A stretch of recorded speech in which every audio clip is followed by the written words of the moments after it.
تلاوت کرو سر، آپ ہی کرو۔ اعوذ باللہ من الشیطان الرجیم،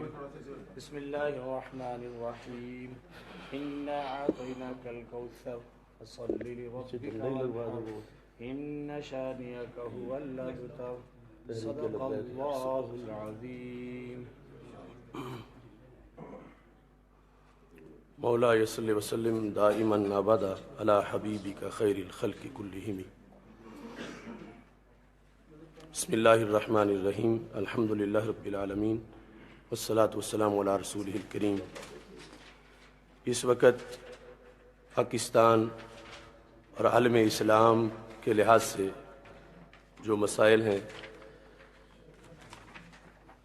آپ حضرات بخوبی واقف ہیں کہ ایمان اور پاکستان پر کتنے حملے ہو رہے ہیں۔ پاکستان کی پارلیمنٹ میں 2 اکتوبر کو جو الیکشن آرڈر کے اندر اور اس کے بعد یعنی جو انتخابی اصلاحات کا بل ہے اس کے لحاظ سے جو حذف اور ترمیم کا ایک بہت بڑا گمبھیر حملہ اسلام پر کیا گیا، اس پر اللہ کے فضل سے ہم نے بر وقت آواز اٹھائی اور پھر 3 اکتوبر کو پریس کانفرنس کی، اور پریس کانفرنس کے علاوہ اس دن کے مظاہروں میں بڑا مظاہرہ پریس کلب کے سامنے ہمارا ہی تھا۔ تو اللہ کا فضل ہے کہ اللہ نے ہمارے حکمرانوں کو ہدایت دی کہ انہوں نے تسلیم کیا کہ ہم سے غلطی ہوئی ہے اور ہم اس غلطی کو واپس لیتے ہیں اور اصل جو الیکشن آرڈر ہے اس کو بحال کرتے ہیں۔ اس سلسلہ میں ان کا یہ دعویٰ کہ یہ کوئی کلیریکل مسٹیک تھی، یہ بالکل غلط ہے۔ ہم نے اس کو مسترد کیا اور کہا کہ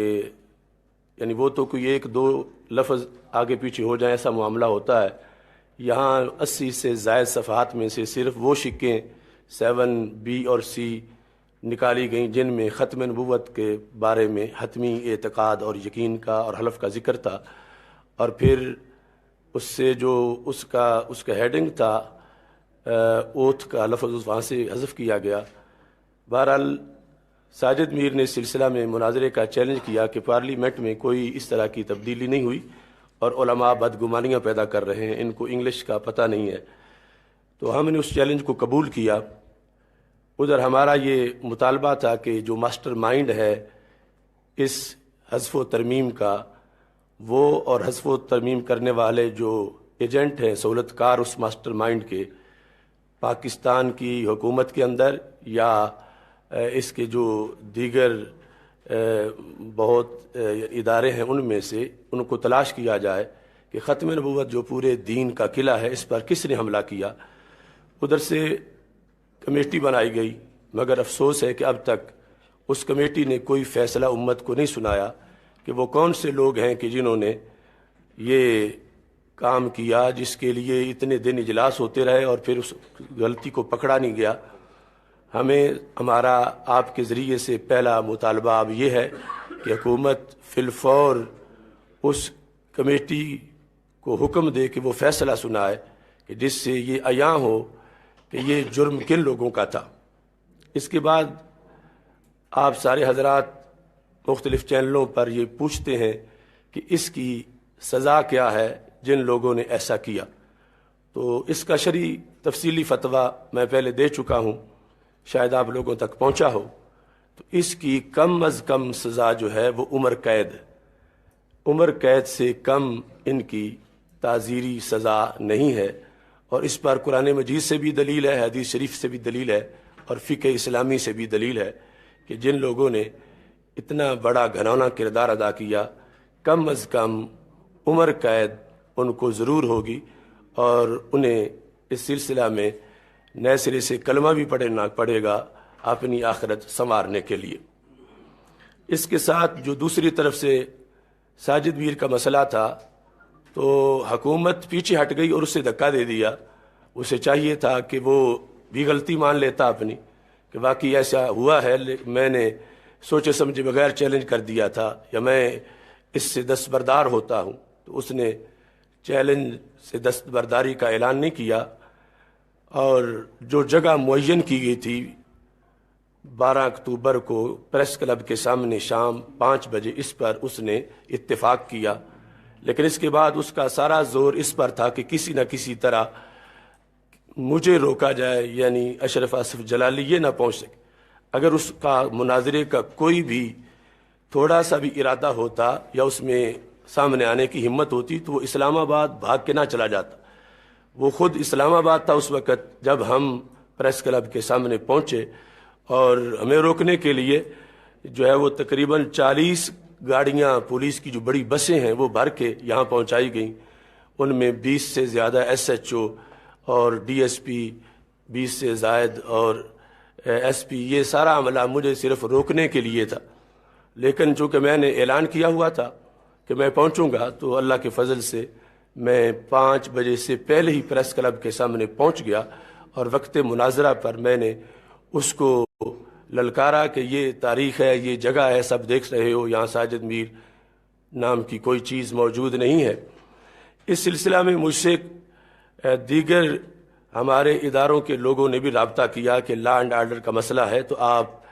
اس میں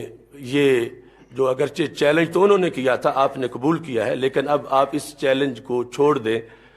تو میں نے ان کے سامنے یہ تجویز رکھی کہ لا اینڈ آرڈر کا تو کوئی مسئلہ نہیں ہے کہ آپ ساجد میر کو اور مجھے چینل پہ بٹھا دیں یا کسی کورٹ میں بٹھا دیں، تو وہ چینل پہ مناظرہ ہوگا، لوگ گھر میں سنیں گے، نہ کراؤڈ اکٹھا ہوگا، نہ کوئی ایسی صورتحال ہوگی۔ تو اس پر جو لاہور کی انتظامیہ ہے وہ تو بالکل نہیں مان رہی تھی کہ مطلقاً اس کو ختم کیا جائے۔ دوسرے اداروں کے لوگ جو ہیں ان کے پر انہوں نے کہا آپ اس کو آج کینسل کر دیں تو آگے ہم آپ کا مناظرہ کرائیں گے۔ تو میں نے کہا اب یہ آپ ٹی وی پہ جس ٹی وی پہ آپ نے مناظرہ کرانا ہے ایک پٹی چلوا دیں کہ اس ٹی وی پر فلاں تاریخ کو اتنے بجے ساجد میر کا اور محمد اشرف آصف جلالی کا مناظرہ ہوگا۔ تو میں ابھی اپنی طرف سے اعلان کر دیتا ہوں کہ یہ بات ہو رہی تھی 11 اور 12 اکتوبر کی درمیانی رات کو، تو میں کہا ابھی میں اعلان کر دیتا ہوں کہ کوئی مناظرہ کل نہیں ہوگا، لیکن پہلے گارنٹی دی جائے اس طرح چینل کے لحاظ سے۔ اس کے بعد انہوں نے کہا کہ ٹھیک ہے ہم اس پر بات کر کے آپ کو بتاتے ہیں، مگر آدھا گھنٹہ بعد پھر وہ بریکنگ نیوز آ گئی کہ لاہور میں مناظرہ روکنے کے لیے دفعہ 144 کا نفاذ کر دیا گیا۔ یہ لاہور پاکستان کی تاریخ میں پہلی بار تھا کہ ایک علمی بحث اور مناظرہ جو انبیاء علیہ السلام کی سنت ہے اس کو روکنے کے لیے دفعہ 144 کا نفاذ کیا گیا۔ لیکن اللہ کا فضل ہے ہمارا اس مرکز میں 12 بجے سے لے کر رات تک پروگرام مسلسل ختم نبوت کانفرنس ہوتی رہی، اور ہم نے اپنے کارکنوں کو باقاعدہ میرا وہ کلپ موجود ہے کہ سب کو مرکز آنے کی دعوت دی کہ پریس کلب کوئی نہ جائے، آپ مرکز میں پہنچے۔ چونکہ میں سمجھتا تھا کہ صرف میرا جانا ضروری ہے، تو میں وقت مقرر پر پہنچا، اور اتنے کارکن بھی یقیناً اپنے جذبے کے ساتھ پہنچ گئے کہ ہمارے جو گرفتار کارکن تھے ان کی تعداد 93 ہے، جو کوتوالی تھانہ میں 35 تھے میرے ساتھ، پھر ریس کورس تھانہ میں، چبرجی تھانہ میں، اور گڑی شاہ میں، یہ میں نے پریس ریلیز میں بھی ان کی تعداد کا ذکر کیا۔ تو جب یہ صورتحال ہوئی ہم نے اپنا موقف برملا وہاں پہ پیش کیا، تو اس کے بعد گرفتاری کا عمل شروع ہوا، اور پہلے ہی گرفتاریاں ہو رہی تھیں، ناکے لگے ہوئے تھے۔ تو ہمارے کارکن میرے اور پولیس کے درمیان وہ حائل ہو گئے اور مجھے گرفتاری سے بچانا چاہتے تھے۔ تو میں نے خود اعلان کیا، اپنے کارکنوں کو زبردستی کہا کہ پیچھے ہٹ جاؤ، میں آپ گرفتاری پیش کرنا چاہتا ہوں، لیکن میری یہ شرط ہے کہ میں ہاتھ اس طرح بلند کرتا ہوں تو مجھے کڑی پہنا کر یہ مجھے گرفتار کر۔ لیکن اس میں وہ پولیس والے حضرات بھی شرمندہ ہو رہے تھے، تو بہرحال میں خود ہی پولیس کی گاڑی پہ بیٹھ گیا، اور میرے ساتھ جو دوست تھے ہم پہنچے ہیں۔ تو ابھی نماز عصر کا ٹائم کچھ باقی تھا، وہ ہم نے ادا کی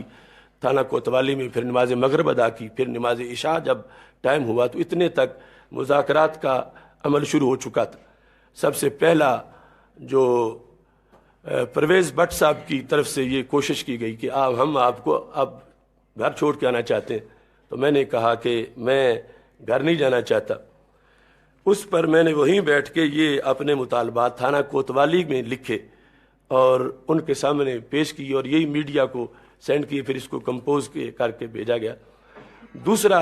پھر اس کے بعد جو وفد تھا وہ ڈاکٹر حیدر اشرف DIG پنجاب کی شکل میں انہوں نے مجھ سے مذاکرات کیے کہ آپ ہمارے لیے بڑے محترم ہیں، PhD فاضل ہیں، تو ہم تو نہیں چاہتے تھے کہ آپ کو گرفتار کیا جائے، لیکن پھر بھی چونکہ آپ دفعہ 144 کے باوجود وہاں آ گئے تھے تو گرفتار کرنا ہماری قانونی مجبوری تھی، تو اب ہم آپ کو واپس چھوڑ کے آنا چاہتے ہیں۔ تو ان کو میں نے یہ جواب دیا کہ واپس میں جاؤں گا، کل جمعہ ہے، تو تمہارے وزیر قانون نے جو قادیانیوں کی حمایت کی ہے وہ کھلا کفر ہے، تو میں اس کے بارے میں جب اسمبلی کے سامنے بیان کروں گا تم کہو گے کہ تم امن امان خراب کر رہے ہو، مجھے تم پھر گرفتار کرو گے، پھر لاؤ گے، تو تمہیں بھی کوفت ہوگی اور میرا ٹائم بھی ویسٹ ہوگا، تو میں اس لیے اب یہیں رہتا ہوں۔ ہمارے جو مطالبات ہیں جن کی منظوری کی شکل میں ہم چپ کر کے پھر بیٹھ جائیں گے، اگر کوئی مزید گڑبڑ نہ ہوئی تو وہ مطالبات پورے کرو، اگر وہ مطالبات پورے نہیں ہوتے تو پھر تو روزانہ گرفتاری ہوگی، اگر تم گرفتار کر کے چھوڑتے رہو گے، تو اس واسطے میں گھر نہیں جانا چاہتا۔ انہوں نے بہت کوشش کی لیکن میں نے انکار کیا۔ تو پھر تیسرا جو ڈیلیگیشن تھا وہ سید زعیم قادری کی شکل میں آیا اور ان کے ساتھ کچھ افسران تھے، انہوں نے 10-15 منٹ ویسے عام گپ شپ لگائی اور یہ کر رہے تھے کہ ساجد میر جیسا بندہ ہمیں برداشت ہی نہیں کہ آپ کے ساتھ بیٹھے، وہ تو اس طرح کا ہے، اس طرح کا ہے، اور آپ اتنے اعلیٰ ہیں اور آپ کیوں یہ ضد کر رہے ہیں کہ اس کا ساتھ مناظرہ کرایا جائے، یہ کر کے گفتگو کہتے ہیں اب ہم پھر چلتے ہیں تو آپ کو چھوڑ کے آتے ہیں۔ تو میں نے کہا نہیں، میں نہیں جاؤں گا، میں نے اس وقت تک رہائی منظور نہیں کرنی جب تک آپ نے سنجیدگی سے ہمارے مطالبات کو غور و فکر سے تسلیم نہیں کریں۔ تو رات 1 بجے تک یہ سارے وفود واپس چلے گئے۔ تو جو تھانہ کوتوالی کی مسجد ہے اس میں اور میرے سارے دوست ہم نے وہاں پہ ہلکا ذکر کیا، قصیدہ غوثیہ پڑھا اور پھر ذکر اذکار میں مصروف رہے۔ تو 2 بجے ہم سو گئے۔ 2 بجے جب سوئے تو بھی نیند آ ہی رہی تھی، تو ہمیں انہوں نے جگایا کہ یہ تھانہ چونکہ یہاں جگہ کم ہے اور یہ بڑے خطرناک لوگ ہم نے یہاں بند کیے ہوئے ہیں، تو آپ کو ہم کسی اور تھانے میں پہنچانا چاہتے ہیں۔ میں نے کہا کس تھانے میں؟ تو انہوں نے کہا گاڑیاں تیار ہیں، باہر آپ نکلے تو ہم آپ کو بتا دیتے۔ ہم باہر نکلے تو سامنے میڈیا کے کچھ احباب موجود تھے، انہوں نے سوال کیا کہ کیا انہوں نے آپ کو رہا کر دیا؟ تو میں نے کہا نہیں، رہا نہیں کیا، یہ دوسرے تھانے میں لے جا رہے ہیں۔ تو اس جگہ بھی میں نے 10-15 منٹ گفتگو کی، جو میڈیا نے اس کو آگے پہنچایا۔ اس کے بعد ہم گاڑیوں میں بیٹھ گئے۔ جب گاڑیوں میں بیٹھے تو مجھے کسی دوست نے بتایا کہ یہ پولیس حکام میڈیا کو بتا رہے ہیں کہ ہم نے ان کو رہا کر دیا اور یہ اب جہاں جانا چاہیں چلے جائیں۔ تو ہم گاڑیوں سے نیچے اترے تو میں نے پوچھا کس نے کہا ہے کہ رہا کر دیا ہے؟ تو وہ سارے جتنے بھی افسران تھے وہاں پر سب غائب ہو گئے اور کوئی ذمہ داری قبول کرنے کو تیار نہیں تھا۔ ہم واپس جو ہے وہ تھانے کے دروازے کی طرف بڑھے تو انہوں نے اندر سے اس کو بند کر دی۔ تو ہم نے یہ امید تھی مجھے کہ شاید تھوڑی دیر تک یہ دروازہ کھول دیں گے، ورنہ ہمارا پنجاب اسمبلی کے سامنے دھرنا جاری تھا، ہم وہاں بھی جا سکتے تھے۔ لیکن میں اس امید میں کہ یہ دروازہ کھولیں گے، کیونکہ رات کے 2 بجے تو مہمانوں کو کوئی نہیں نکالتا باہر، اور انہوں نے ہمیں باہر نکال دیا، تو میں نے کپڑا دروازے کے سامنے بچھایا اور میں لیٹ گیا، اور جو کارکنان تھے وہ نعرے لگا رہے تھے۔ تو میں نے پھر ایک نیا کلپ جاری کیا کہ ہم نے اب تھانہ کوتوالی کے سامنے دھرنا شروع کر دیا ہے، چونکہ پہلے جو پورے ملک میں دھرنے تھے میں ان کو روک چکا تھا کہ سب دھرنے ختم کر دیں اور جمعے کے بعد پھر نئے سرے سے احتجاجی ریلیاں نکالیں۔ اور یہ میں نے اپنے کلپ میں کہا کہ کوئی بندہ تم میں سے کسی شہر میں میری رہائی کا مطالبہ نہ کرے، تم نے احتجاجی ریلیاں اس موضوع پہ نکالنی ہیں کہ جو میں نے مطالبات اپنے رکھے ہیں ان کے سامنے، وہ مطالبات پورے کرنے کا تم نے ان سے مطالبہ کرنا ہے، میری رہائی کا مطالبہ نہیں کرنا۔ تو اب جب نئے سرے سے دھرنا شروع ہوا، پنجاب اسمبلی کے سامنے جو لوگ تھے وہ بھی ان کو پتہ چلا تو ادھر تھانہ کوتوالی کے سامنے آ گئے۔ پھر وہ تقاریر ہوتی رہیں، پھر اذان فجر ہوئی تو وہیں ہم نے جماعت کرائی۔ اس کے بعد اوپر ٹینٹ لگوا دی اور وہیں ہم نے نماز جمعہ ادا کی، اور ایک بہت بڑا کراؤڈ تھا نماز جمعہ کے وقت۔ اس کے بعد پھر نماز عصر، مغرب، عشاء۔ اب عشاء کے بعد انہوں نے پھر مذاکرات کے لیے رابطہ کیا اور انہوں نے کہا کہ آج ان مطالبات پر وزیر اعلیٰ نے میٹنگ کی ہے کہ جس کے اندر وزیر اوقاف بھی تھے، وزیر ایکسائز بھی تھے، سیکرٹری اوقاف بھی تھے، اور ڈی پی او، ڈی سی او، سی سی پی او اور ڈی آئی جی، یہ سارے لوگ موجود تھے اور اس پر حتمی گفتگو ہوئی ہے۔ تو اب آپ کی مذاکراتی ٹیم جو ہے وہ ڈی سی او، سی سی پی او اور ڈی آئی جی سے بیٹھ کے بات چیت کرے کہ کون کون سے مطالبات ہیں جو ہم نے فوری تسلیم کر لیے اور کون کون سے وہ مطالبات ہیں کہ جن کے لیے کچھ وقت لگے گا، لیکن اس سلسلے میں ہم گارنٹی دیں گے، یعنی سی سی پی او اور ڈی آئی جی یہ دونوں ضامن بنیں کہ ان کے لحاظ سے ہم گارنٹی دیتے ہیں کہ ہم منظور کروائیں گے۔ یہ لفظ لکھ کے انہوں نے اس پر دستخط کیے۔ تو اس بنیاد پر پھر 4 بجے صبح قریب یہ میں نے یہ ساری چیزیں مجمع میں بیان کی اور اس طرح پھر ہم نے یہ دھرنا ختم کر دیا۔ چونکہ اس وقت ٹائم ایسا تھا کہ میڈیا کو تکلیف نہیں دی جا سکتی تھی، تو اس واسطے ہم نے یہ چاہا کہ میڈیا کو دعوت دی جائے اور یہ حقائق سامنے رکھے جائیں۔ جو مطالبات منظور ہوئے، وہ پہلا مطالبہ ان میں سے یہ ہے کہ 295C اور امتناع قادیانیت آرڈیننس میں کبھی بھی کسی طرح کی کوئی تبدیلی نہیں کی جائے گی۔ دوسرا یہ تھا کہ قادیانیوں کو فوج اور حساس اداروں میں بھرتی نہ کرنے کی ضمانت دی جاتی ہے۔ تیسرا یہ ہے کہ سپریم کورٹ، ہائی کورٹ اور دیگر اہم عہدوں پر تقرری کے وقت عقیدہ ختم نبوت کا حلف لیا جائے گا۔ چوتھا، 12 ربیع الاول جشن عید میلاد النبی صلی اللہ علیہ وسلم کی خوشی میں پشاور سے کراچی تک میلاد ٹرین چلائی جائے گی۔ یہ 4 جو ہے وہ فی الفور انہوں نے تسلیم کرنے کا ہم سے یعنی معاہدہ کیا، اور ڈاکٹر حیدر اشرف 4 بجے بھی وہاں آ گئے، انہوں نے دستخط کیے اور انہوں نے کہا کہ سی سی پی او کے دستخط کا میں ضامن ہوں اور میں ان سے بھی دستخط کرواؤں گا اس پر۔ یہ آپ میں وہ تقسیم کرتے ہیں یہ دوست کاپی اس معاہدے کی، یہ دونوں طرف ادھر بھی دے دو۔ تو باقی جو اس میں چیزیں ہیں میں وہ بھی بیان کر دیتا ہوں جس پر انہوں نے ہم سے وعدہ کیا۔ اس میں ایک یہ ہے کہ کلیدی عہدوں سے قادیانیوں کو ہٹایا جائے، اور اس میں دوسرا یہ ہے کہ آسیہ ملعونہ کو پھانسی دی جائے، پھانسی دینے کی گارنٹی دی جائے، اور جو دوست رہتے ہیں ان کو بھی دے دیں حضرت۔ اور اس کے بعد اگلا ہے عقیدہ ختم نبوت، ناموس رسالت اور نظریہ پاکستان کے خلاف الیکٹرانک اور پرنٹ میڈیا پر غیر محتاط گفتگو کرنے والوں پر پابندی لگائی جائے۔ اور پھر یہ تھا کہ حضرت غازی ممتاز حسین قادری شہید رحمۃ اللہ علیہ کو سرکاری سطح پر شہید اور غازی قرار دیا جائے۔ آگے ہے علماء اہل سنت اور کارکنان اہل سنت پر بنائے گئے دہشت گردی کے تمام مقدمات اور فورتھ شیڈول ختم کیے جائیں، اکابرین اہل سنت کی کتابوں پر لگائی گئی پابندی ختم کی جائے، اور برما کے مظلوم مسلمانوں کی حمایت کی یقین دہانی کرائی جائے۔ یہ سارے اس زمرے میں ہیں کہ جن کے بارے میں انہوں نے یہ کہا کہ ہم یہ جو عبارت لکھی ہوئی ہے کہ لاہور انتظامیہ، سی سی پی او، D I G, D C او سے ہماری مذاکراتی ٹیم کے مذاکرات ہوئے، جس میں طے پایا کہ لاہور انتظامیہ نے مطالبات کی گارنٹی دی ہے۔ اس سلسلہ میں آج وزیر اعلیٰ پنجاب کی صدارت میں ہمارے مطالبات پر اجلاس ہوا، جس میں ان مطالبات کی منظوری کے لیے ایک کمیٹی تشکیل دی گئی، جس میں صوبائی وزیر اوقاف، صوبائی وزیر ایکسائز، سیکرٹری اوقاف، سی سی پی او لاہور، کمشنر لاہور اور علماء و مشائخ شامل ہیں۔ یہ کمیٹی سفارشات مرتب کر کے مطالبات منظور کروائے گی۔ اس پر پھر حیدر اشرف جانوں نے دستخط کیے۔ اب یہ ایک مسئلہ باقی رہ گیا، وہ تھا رانا ثناء اللہ کا مسئلہ۔ رانا ثناء اللہ کے مسئلے پر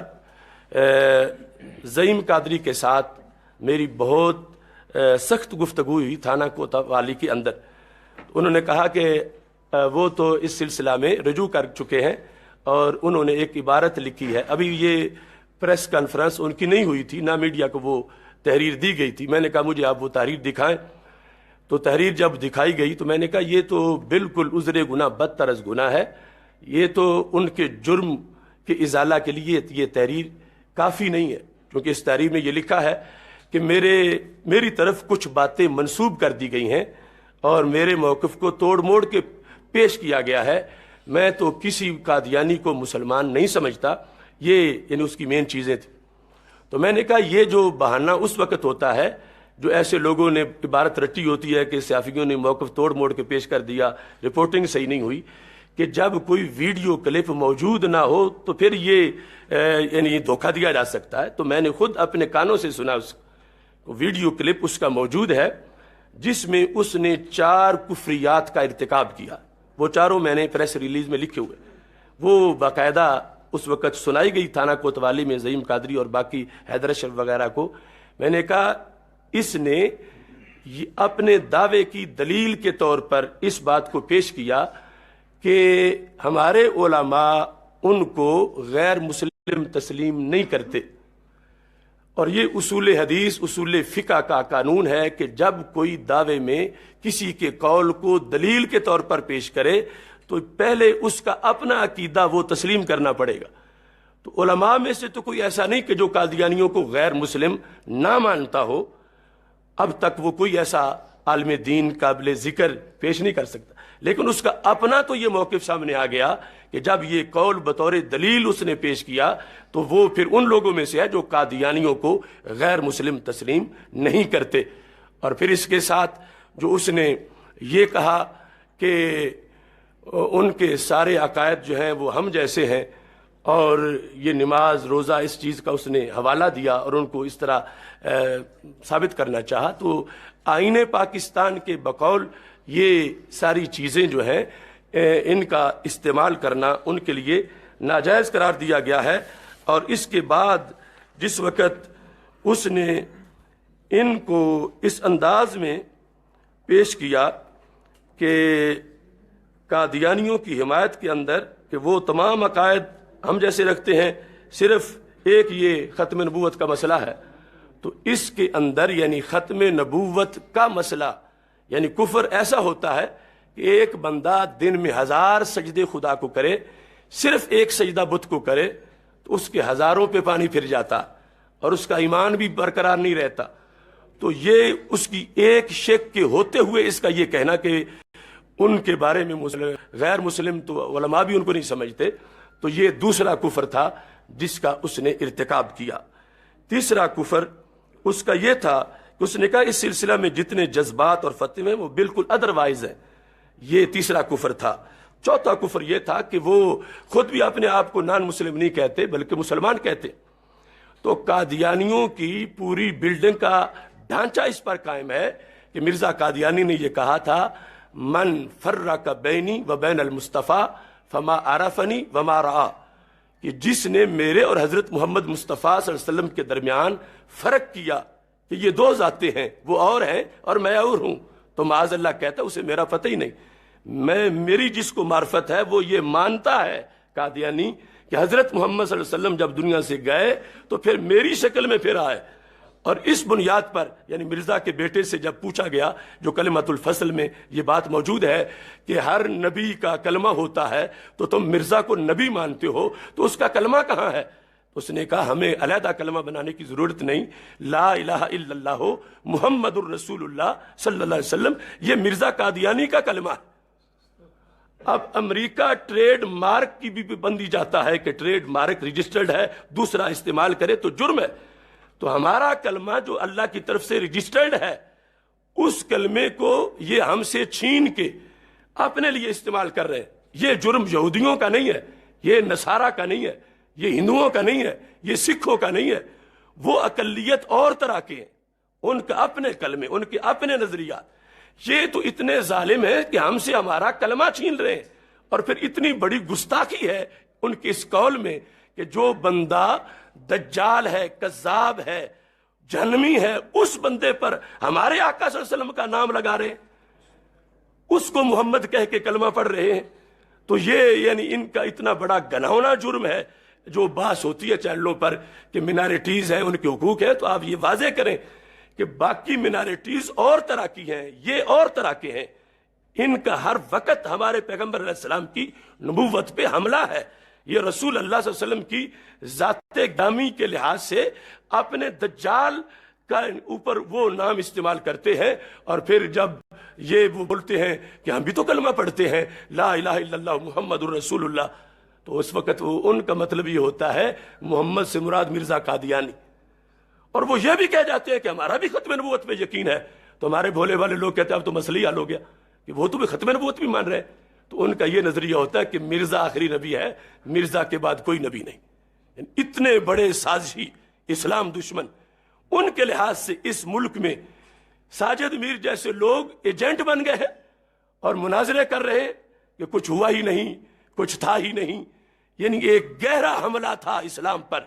جو پاکستان کے صحافیوں نے، میڈیا نے، عاشقان رسول صلی اللہ علیہ وسلم نے بر وقت اس کو بھانپ لیا، اور امت ساری اٹھ کے کھڑی ہو گئی اور بادشاہوں کو، حکمرانوں کو پس پا ہونا پڑا۔ تو اس سلسلہ میں یہ ہمارا اب آگے یہ مطالبہ ہے کہ ایک تو وہ لوگ جو ہیں جنہوں نے یہ کیا ہے اور کروایا ہے وہ مجرم ہیں قومی، ایک دو کوڑے ان کی سزا نہیں ہے،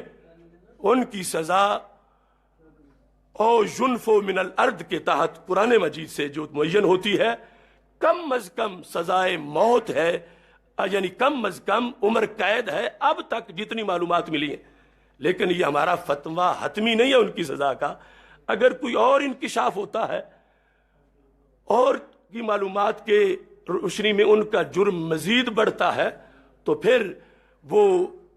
جو قتل کی سزا ہے اس کا بھی قول ہو سکتا ہے، لیکن اب تک جتنی معلومات ملی ہیں اس کے مطابق ان کی سزا کم از کم عمر قید ہے۔ اور دوسرا ہمارا مطالبہ یہ ہے کہ رانا ثناء اللہ کے مسئلے پر انہوں نے پھر زعیم قادری صاحب نے مجھے کہا کہ آپ کچھ لکھ دیں، ہم ان کو پہنچاتے ہیں۔ تو میں نے کہا ایک خیر خواہی کے طور پر میں لکھ کے دے رہا ہوں کہ اس کو کہو کہ یہ تمہیں کرنا پڑے گا، کہ چونکہ کفر واضح اس نے اس کا ارتکاب کیا، اب یہ کہے کہ منسوب کر گئی کہ تو یہ دوہرا جرم ہے، وہ مانے مجھ سے یہ کفر ہوا، میں نے ایسا بولا جیسے کہ اس کے کلپ میں موجود، اس کے بعد پھر وہ نئے سرے سے کلمہ پڑھے۔ اگر جرم مانے بغیر ہی کلمہ پڑھے گا تو وہ کلمہ معتبر نہیں ہوگا، پہلے جرم مانے پھر کلمہ پڑھے، اور اگر اس کی بیوی ہے تو تجدید نکاح کرے اور آئندہ کے لیے حلف اٹھائے کہ میں ایسے لوگوں کا وکیل نہیں بنوں گا۔ یہ سب کچھ کرنے کے بعد وہ قادیانی شمار ہونے سے بچ جائے گا۔ اگر یہ نہیں کرتا تو شرن وہ قادیانی ہے، اگر یہ کرے گا تو پھر شرن مسلمان ہے۔ لیکن ایسا جرم کرنے والا اسلامی سلطنت میں وزارت کا اہل نہیں رہتا، وہ ہمیشہ کے لیے مردود الشہادہ ہو جاتا ہے، تو وزارت کا اہل پھر بھی نہیں رہے گا۔ وزارت سے برطرف کرنا حکومت پر لازم ہوگا، لیکن بحیثیت ایک مسلمان اس کا شمار ہوگا کہ اس نے چونکہ یہ کر لیا ہے لہذا اس کو قادیانی نہ کہا جائے، کافر نہ کہا جائے، اس کو مسلمان کہا جائے۔ تو اس صورتحال میں ہم یہ سمجھتے ہیں کہ ابھی ہمیں مزید جد و جہد کرنی پڑے گی حکومت کو منوانے کے لیے، لیکن اس وقت جو عاشقان رسول علیہ السلام کا جذبہ ہے تو حکومت یوں ہی نظر آ رہی ہے جیسے گرتی ہوئی دیواریں ہوتی ہیں۔ تو ایک تو مستقبل کے لحاظ سے ہمارا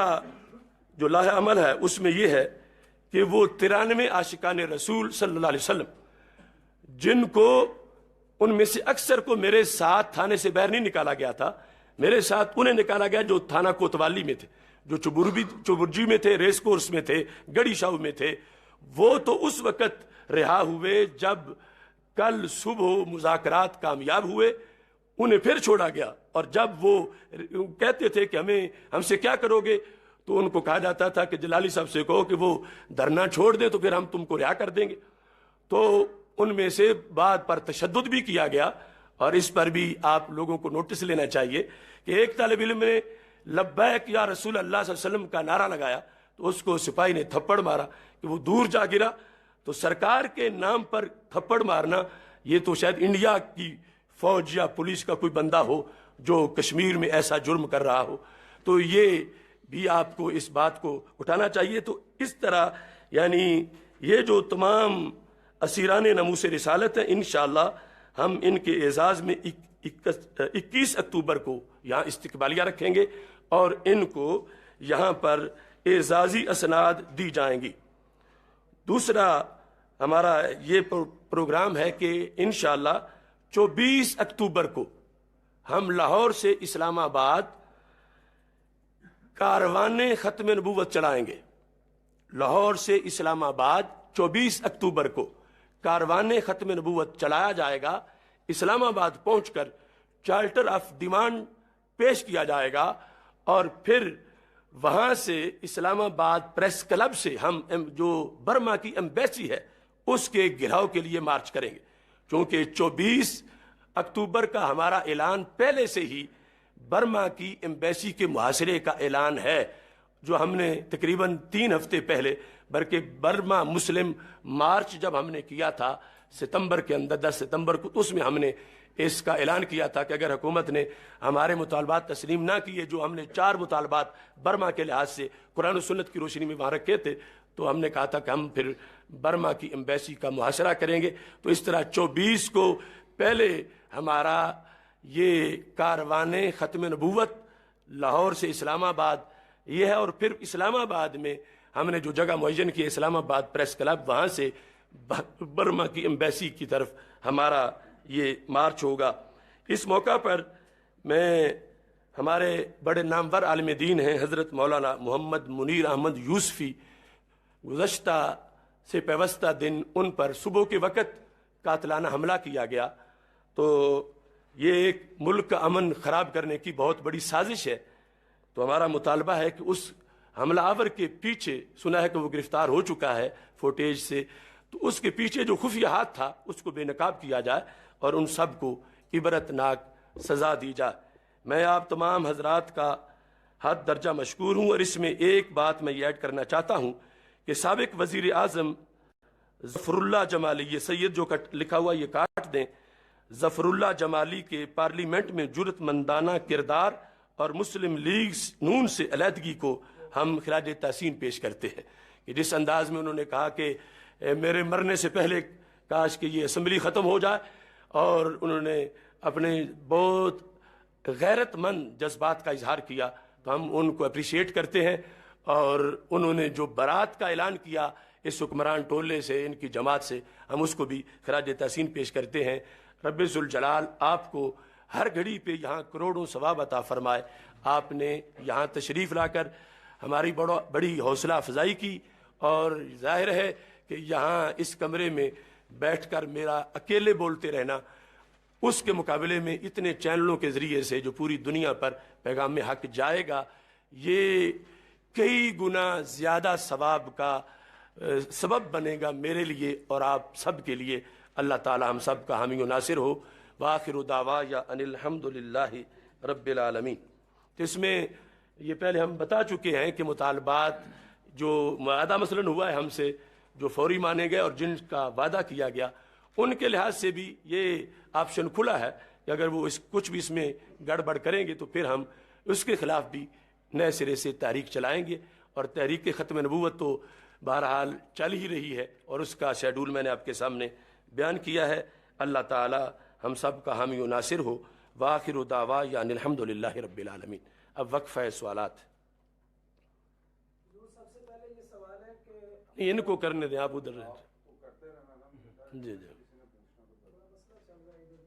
نہیں مسئلہ ان سے ان کو بتا۔ جلالی صاحب یہ فرمائیے کہ آپ نے ختم نبوت کے حوالے سے بڑی وضاحت عقیدے کی کی ہے، جی جی، اور آپ نے سزائیں بھی بتائی ہیں، کم از کم سزا یہ ہے اور زیادہ سے سزا یہ ہے۔ ساجد میر کے موقف کے حوالے سے آپ کے نزدیک ان کی سزا کیا بنتی ہے؟ یہ ساجد میر کی سزا جو ہے وہ شریعت میں اس کو کہتے ہیں تغریر، یعنی دھوکہ دینا، اور جان بوجھ کے، یعنی یہ جانتے ہوئے کہ 2 شق حذف ہیں، اور پھر حکمرانوں کے کہنے پر کہ ہم نے چونکہ تمہیں سینیٹر بنایا تو تم بھی بولو، اس نے اگر یہ کیا ہے تو پہلی سزا یہ ہے کہ اسے سینڈ سے نکالا جائے، اور دوسری سزا یہ ہے کہ اس کو عمر قید کی جائے اس جرم کی وجہ سے۔ یہ بیان ہے یا فتویٰ ہے؟ یعنی یہ فتویٰ ہے، چونکہ میں یعنی ساجد میر نے تو یہ کہا تھا، جو نواب وقت میں نے پڑھا کہ یعنی کوئی تبدیلی نہیں ہوئی، اور یہ ہے کہ علماء بدگمانی پیدا کر رہے ہیں، ان کو انگلش نہیں آتی، تو مناظرے کا موضوع یہ تھا کہ تبدیلی ہوئی ہے یا نہیں ہوئی، یعنی 2 لفظوں کا مترادف ہونا یہ موضوع نہیں تھا،